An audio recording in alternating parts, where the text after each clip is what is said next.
Es un tiempo de gran oscuridad, donde el amor de muchos se enfriará. Ay de mí, Señor, sin tu ayuda perezco. Aviva en mí el fuego del primer amor. Es un tiempo de incredulidad. Dijeron amarte y hoy ya no están.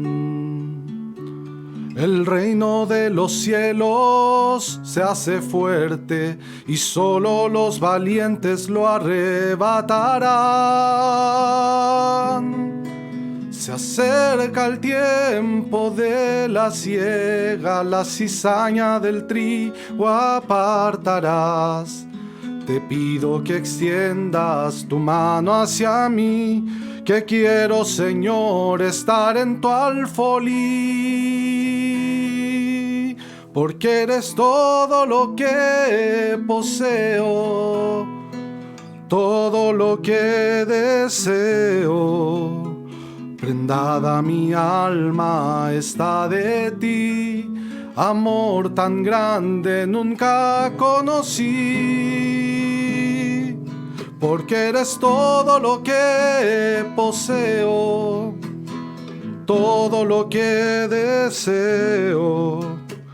Prendada mi alma está de ti, amor tan grande nunca conocí.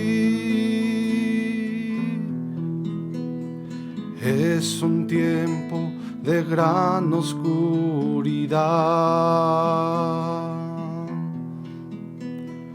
donde el amor de muchos se enfriará. Ay de mí, Señor, sin tu ayuda perezco. Aviva en mí el fuego del primer amor. Es un tiempo de incredulidad.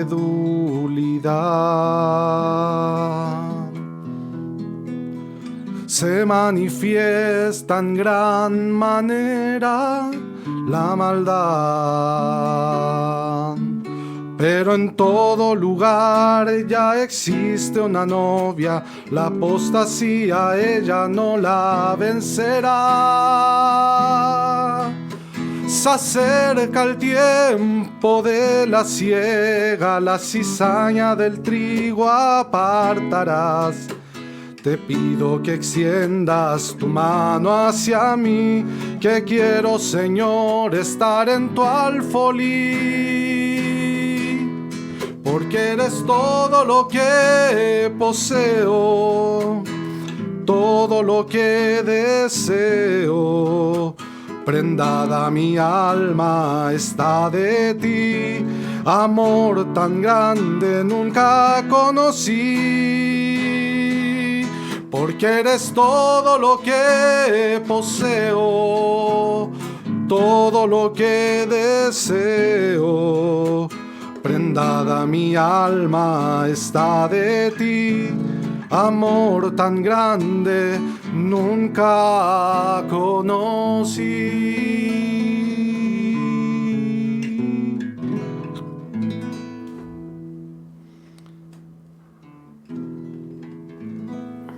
Amén. Amén. Que Dios les bendiga, amigo oyente, creyente y no creyente. Les saludo en el nombre del Señor Jesucristo. Me presento, soy el hermano Aarón González. Por la gracia de Dios, desde mi infancia he caminado en el bendito Evangelio de nuestro Señor Jesucristo. Quiero hacer un pequeño paréntesis y pedir disculpas a los oyentes que están en línea por la demora, ya que tuvimos problemas técnicos, pero sabemos que Dios no se adelanta ni se atrasa, Él siempre llega a tiempo. Me ha tocado la responsabilidad de traer en este día viernes la bendita palabra del Señor y por medio de la locura de la predicación traer un alimento espiritual que de seguro que nos hará bien. Jesús dice: conoceréis la verdad y la verdad os hará libre. Entonces, quiero invitar, voy a leer el pasaje aquí en el libro del Evangelio según San Mateo, el capítulo 12, el versículo 38, y dice así en el nombre de nuestro Señor Jesucristo. Entonces respondieron algunos de los escribas y de los fariseos, diciendo: Maestro, deseamos ver de ti señal. Él respondió y les dijo: la generación mala y adúltera demanda señal, pero señal no le será dada, sino la señal del profeta Jonás. Porque como estuvo Jonás en el vientre del gran pez 3 días y 3 noches, así estará el Hijo del Hombre en el corazón de la tierra 3 días y 3 noches. Los hombres de Nínive se levantarán en el juicio con esta generación y la condenarán, porque ellos se arrepintieron a la predicación de Jonás. Y he aquí más que Jonás en este lugar. La reina del sur se levantará en el juicio con esta generación y la condenará, porque ella vino de los fines de la tierra para oír la sabiduría de Salomón. Y he aquí más que Salomón en este lugar. Padre bondadoso, una breve oración, Señor. Así como tú nos enseñaste a orar y de pedir por el pan nuestro de cada día, Señor, pedimos en esta hora que tú nos des ese alimento espiritual en su debido tiempo. Lo hacemos, Señor, esta oración, que tú tomes el control del predicador, ya sea en el tiempo y en los labios, Señor, en las palabras. Padre, lo pedimos en el nombre precioso de nuestro Señor Jesucristo. Amén.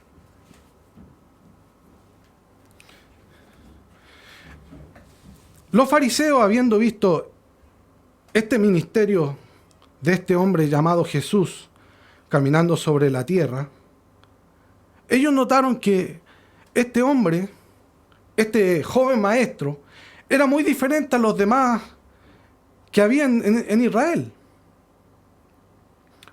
Él, a diferencia de los otros maestros, su ministerio venía acompañado con sanidad a los enfermos, echaba fuera demonios, y aún más, él podía discernir los pensamientos que habían en la gente.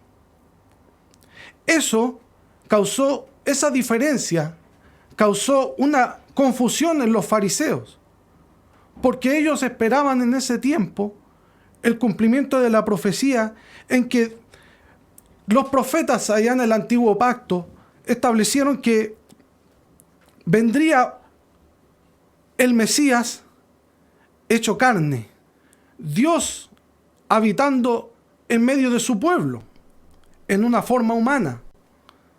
Ellos estaban expectantes con eso, pero al ver el ministerio, al ver las obras de este joven maestro, se hallaron confundidos, porque ellos esperaban algo distinto a lo que este hombre de Galilea les ofrecía.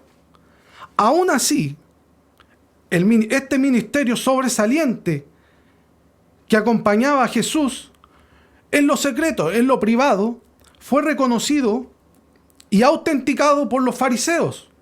Hubo un hombre principal de los fariseos llamado Nicodemo, quien él vino de noche y tuvo una entrevista con Jesús, y en esa entrevista él le declara y le dice: Maestro, sabemos que tú has venido de Dios, porque nadie puede hacer las obras que tú haces si Dios no está con él.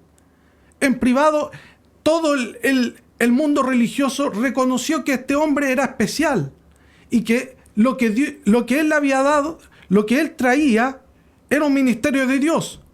Pero en público, estos mismos fariseos le dieron el nombre más bajo que se le podía dar a un hombre. Le atribuyeron que era un Belcebú, que él hacía milagros por medio de Belcebú, o sea, hacía brujería. Aún así, este desplegar de esta señal tuvo un ingrediente adicional, que ellos esperaban de este hombre que se cumpliera lo que Dios había establecido por medio de Moisés, que tenía que cumplir un profeta. Moisés, allá en Deuteronomio 18:15, él les dice: profeta como yo te levantaré en medio de mi pueblo, y a este oiréis.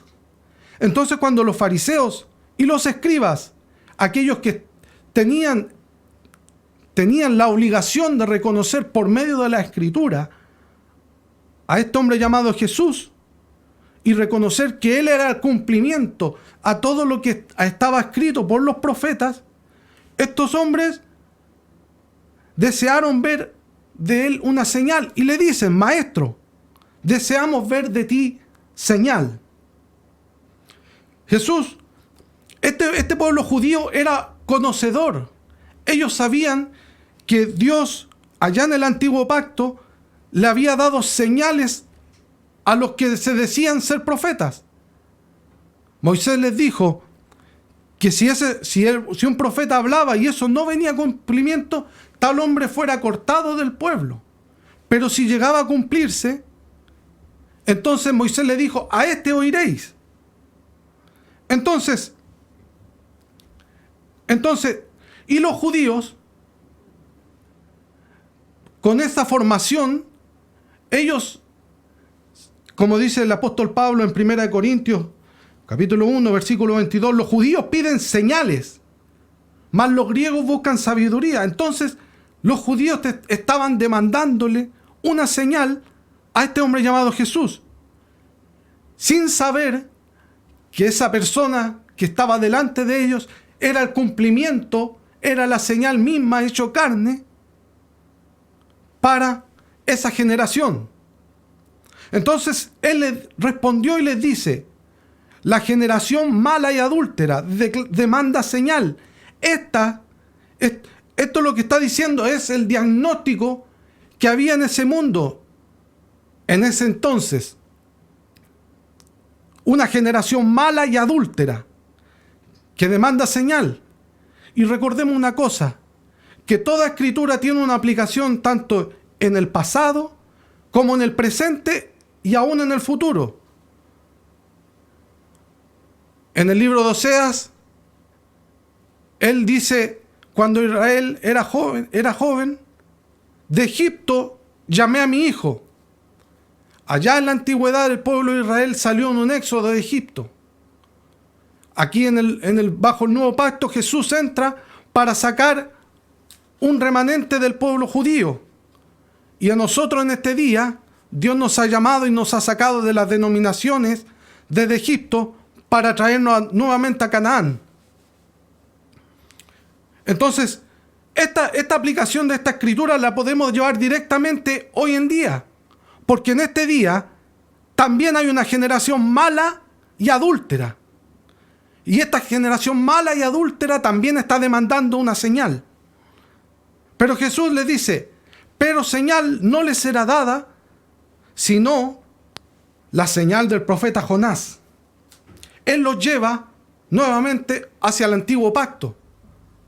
Y él los lleva hacia un profeta que este profeta Jonás, en Segunda de Reyes, capítulo 14, 25, él había profetizado en favor del pueblo de Israel, diciendo que sus límites de su territorio serían restaurados, bajo un rey que era idólatra, pero aún así la palabra de Dios fue cumplida. Entonces, este profeta llamado Jonás para el pueblo de Israel fue un profeta vindicado, pero Dios le había dado un mensaje para gentiles, para el pueblo, para la gran ciudad llamada Nínive en ese tiempo, conocida como Nínive, la capital del imperio asirio. Él tenía un mensaje para ellos, pero como israelita, él no quería tener acercamiento contra un pueblo, una nación idólatra, una nación pagana, una nación religiosa, una nación que no conocía a Dios, que no lo tenía en su noticia. Entonces este hombre, muchas veces nosotros pensamos que este hombre era un renegado, era un irresponsable, porque él hizo todo lo contrario a lo que Dios le había señalado. Dios le había dicho que se fuera hacia el oriente, y él, huyendo de la presencia del Señor, él tomó un barco en dirección a Tarsis, o sea, hacia el otro extremo. Él pensaba que lo que estaba haciendo, de seguro que él mismo cuando estaba en el barco, él reconoció que él estaba fuera del plan de Dios. Pero para Dios no hay casualidades. Él, en su gran propósito, él tenía preparado un gran pez. No sabemos qué pez era, porque el mundo científico dice que pudiera haber sido una ballena, es imposible que hubiera sido una ballena, porque su fauce no hubiera podido tragar al profeta. Pero la Biblia no especifica, sino lo único que dice que Dios tenía preparado un gran pez para tragarse a ese hombre. Y ese pez, una vez que se tragó al profeta, ahora podemos ver que ese pez se va a descansar y emprende un viaje en las profundidades de las aguas hacia Nínive. Esa nación, había hombres allá que adoraban al dios pez.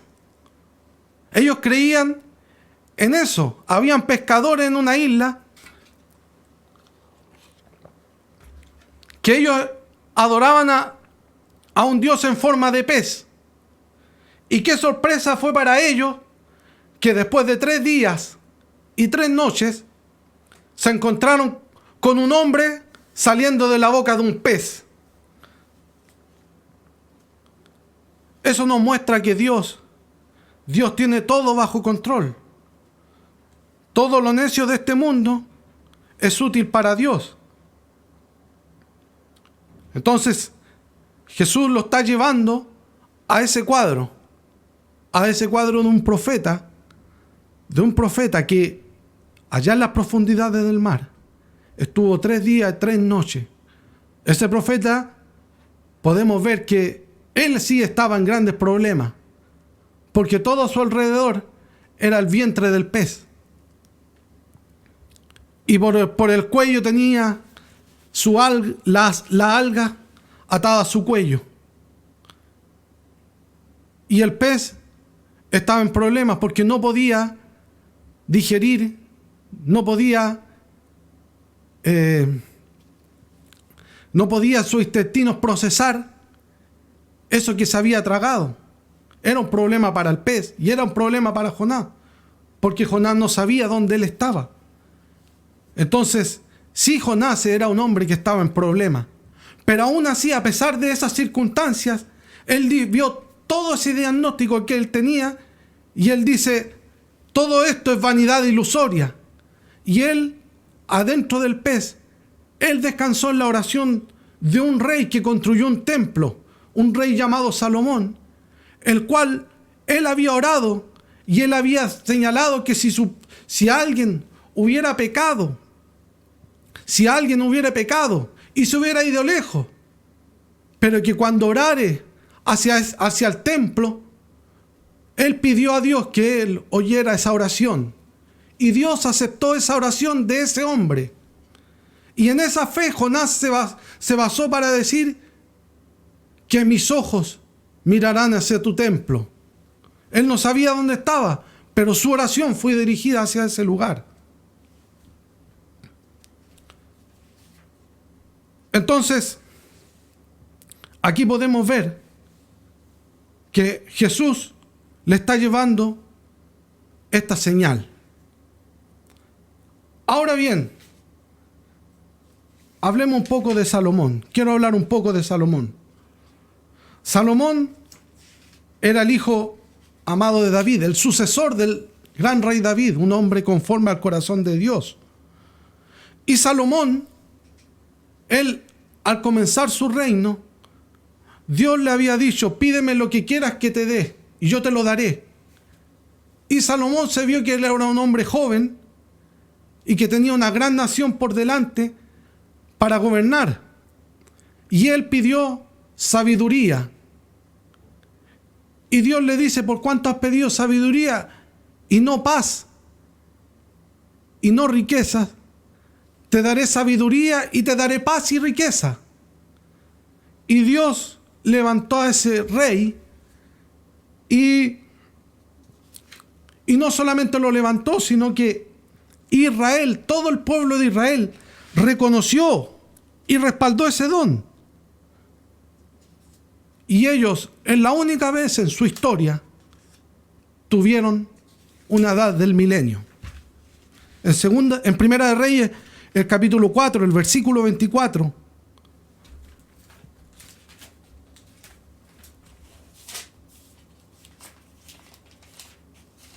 Vamos a ver cómo este pueblo de Israel estaba viviendo bajo este reinado.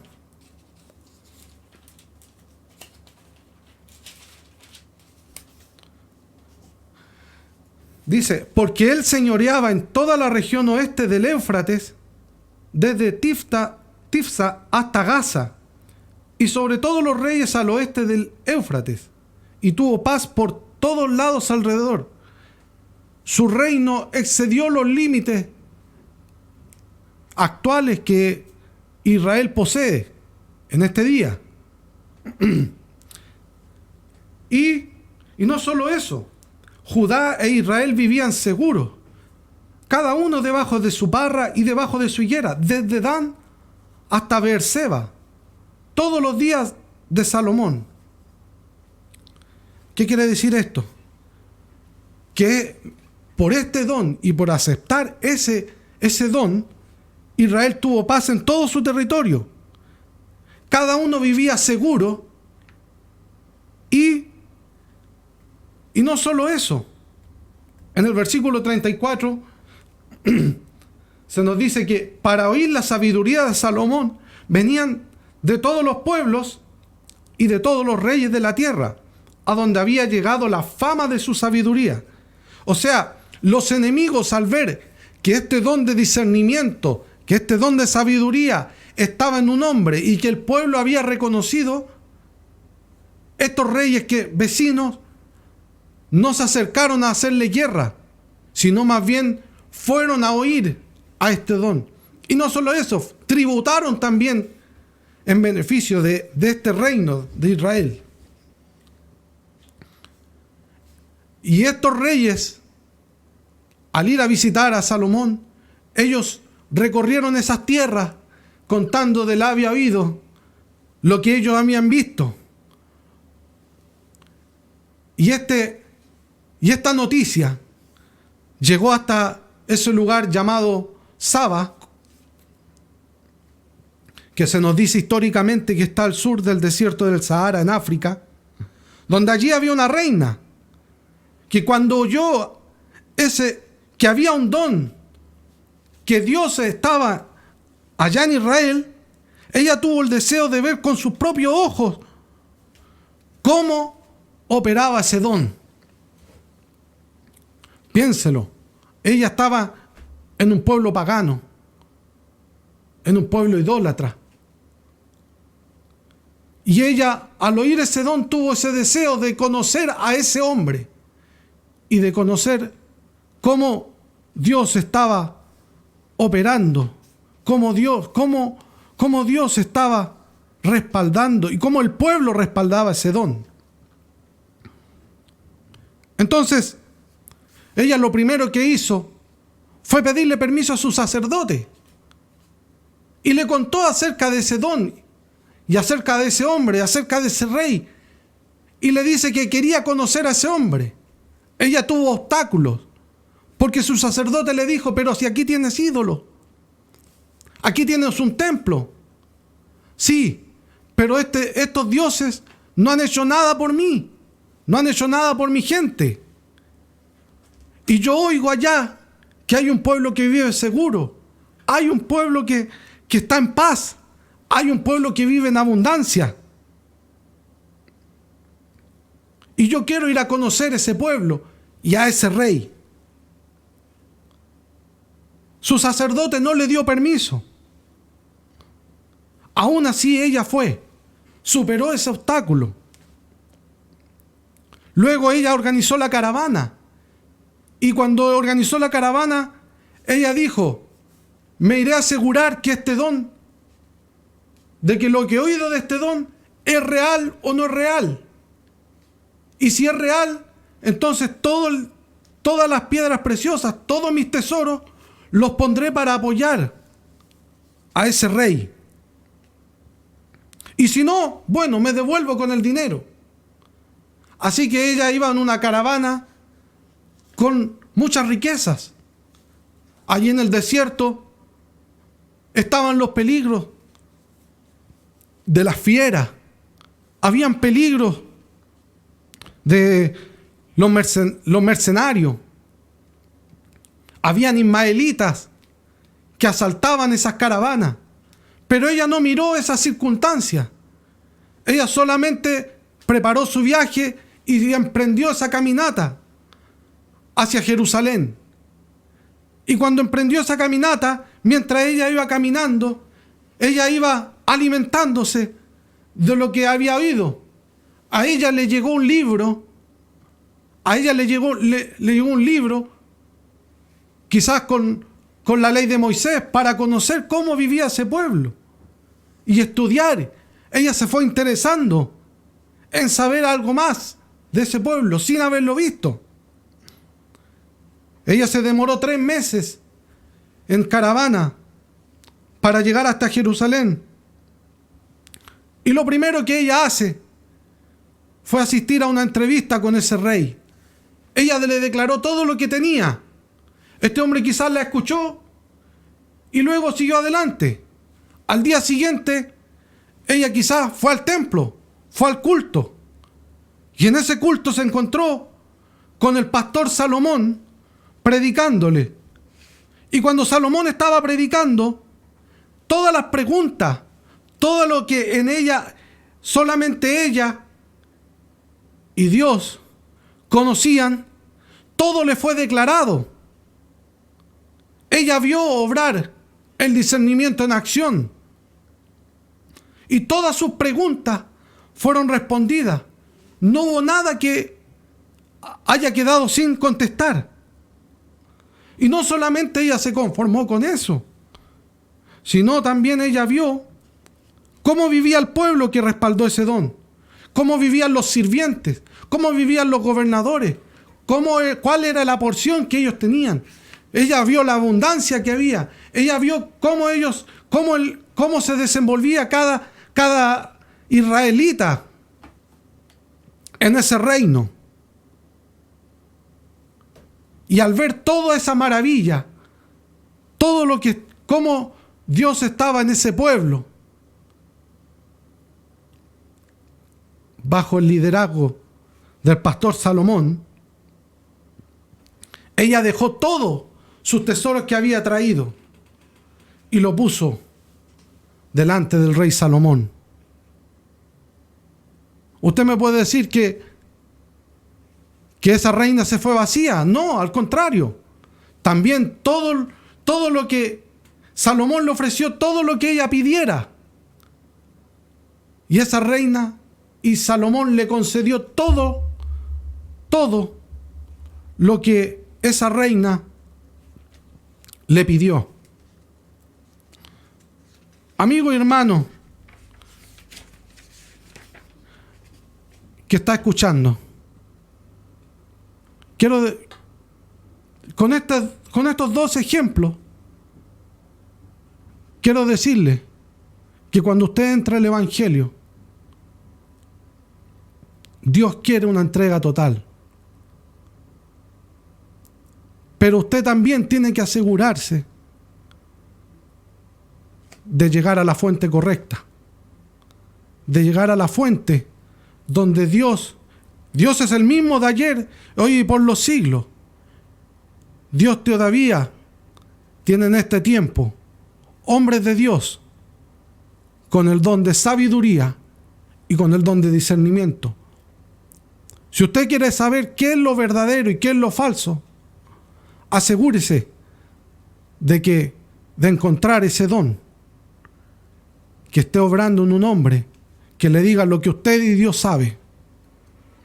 Porque esta reina lo vio. Y esta reina, como dice Jesús, ella atestiguará. ¿Contra quién atestiguará? Contra esa generación. Contra esa generación allá que en los días de Jesús le demandó una señal profética. Esa reina se parará con esa generación y la acusará. Porque allá en los días de Jesús, él mismo declaró que él era más que Salomón. Salomón en su reinado, aún con ese don de sabiduría, él terminó una vida idólatra y terminó una vida casándose con muchas mujeres. Pero este hombre, llamado Jesús, él vino a la tierra, murió por nosotros, por ti y por mí, hermano que está escuchando. Y no solamente murió, pagó el precio por nuestros pecados. Y él se levantó al tercer día. Y él vive para siempre. Y ahora, en este momento, está como nuestro sumo sacerdote, intercediendo por nuestra confesión. Esta reina de Saba se parará con esa generación. Pero como dijimos en un principio, la Escritura tiene doble aplicación.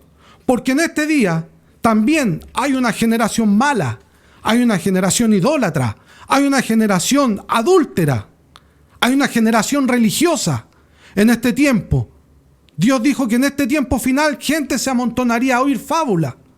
Pero le quiero decir algo, amigo que está escuchando, que si hay un billete falso es porque hay uno verdadero.